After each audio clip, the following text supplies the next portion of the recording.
morning.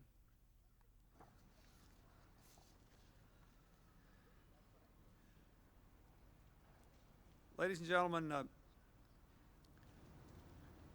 I want to thank John Koskinen and all the leadership that he and others have provided in helping to prepare America for Y2K.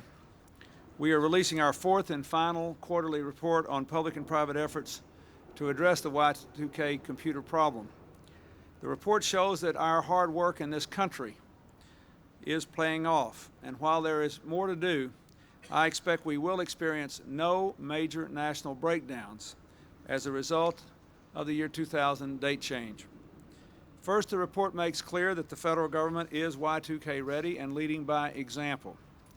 Thanks to the efforts of the Office of Management and Budget, we have completed work on more than 99% of all mission-critical computer systems, which means the American people can have full faith that everything from air traffic control systems to Social Security payment systems will continue to work exactly as they should. Second, the report documents remarkable Y2K progress in all of America's critical infrastructure areas.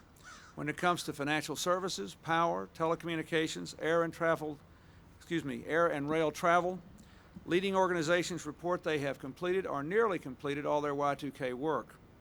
I am confident the Y2K problem, therefore, will not put the savings or the safety of the American people at risk. But in some areas, we do continue to have concerns. Some small businesses, local governments, and other organizations have been slower to address the Y2K challenge.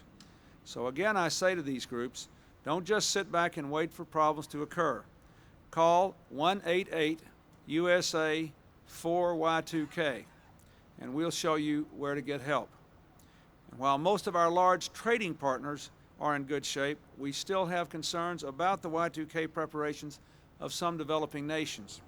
The State Department will continue to update its country-by-country assessments and advisories as new information becomes available. We have less than 2 months now until the year 2000. Even those groups that have already completed their Y2K work must now put great emphasis on creating and testing contingency plans, as the federal government has already done. Back in October, when the government made the transition to fiscal year 2000, we did encounter some small date-related computer problems. But the overriding lesson of that experience was that alert organizations armed with good contingency plans can fix Y2K disruptions in short order. Thanks to the hard work of John Koskinen and his staff and proactive leaders all across our nation, America is well on its way to being Y2K ready. Now, over the next 52 days, we must continue to reach out to smaller organizations and local governments whose preparations are lagging behind.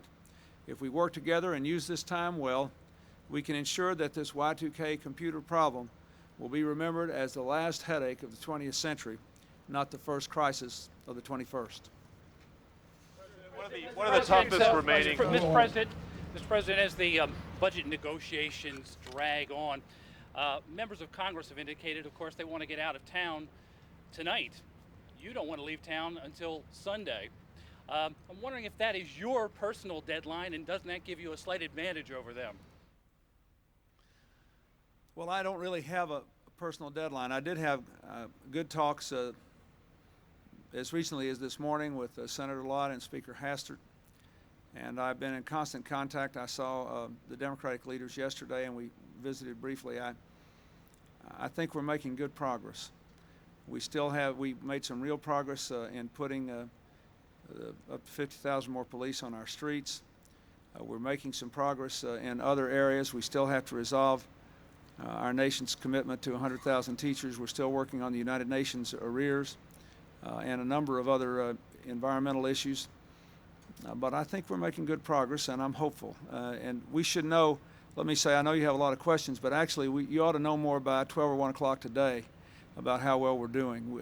I think we'll know, certainly by the middle of the afternoon, if we're in any shape to finish more or less when the Congress would like to. And let me also say, I'm still very hopeful that we can pass the Africa Trade Bill and the Caribbean Basin Initiative. I'm still very hopeful we can pass this very important legislation to let people with disabilities go into the workforce and carry their Medicaid. That could be one of the most important social pieces of legislation we've passed in a long time. So we got a lot to do, but I think we can, if we just keep working, we'll get there. President, the father of a terrorist victim, sir. Sir, can you tell us about the Greek postponement, what precipitated it, your level of concern for security there? Oh, I'm not concerned at all.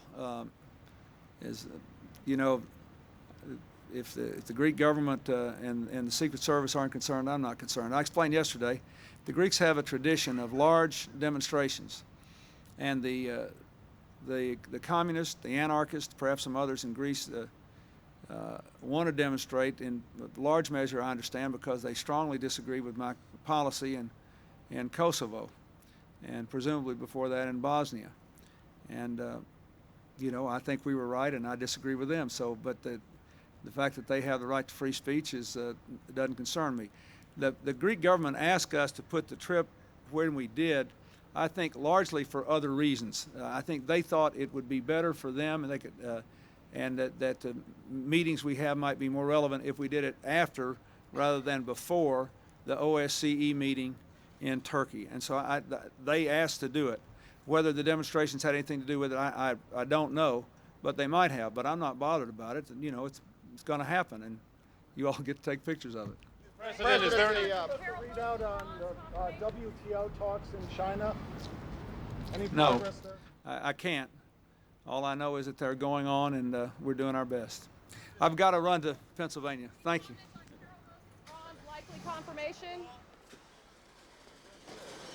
Yes, sir.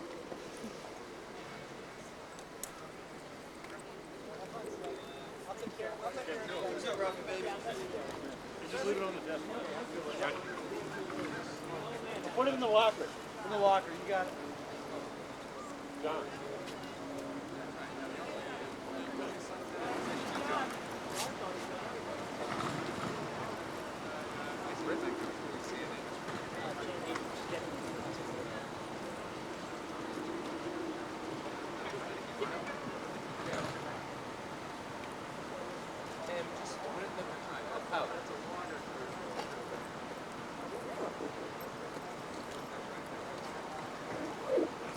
Leave it on the rides or I'll get it.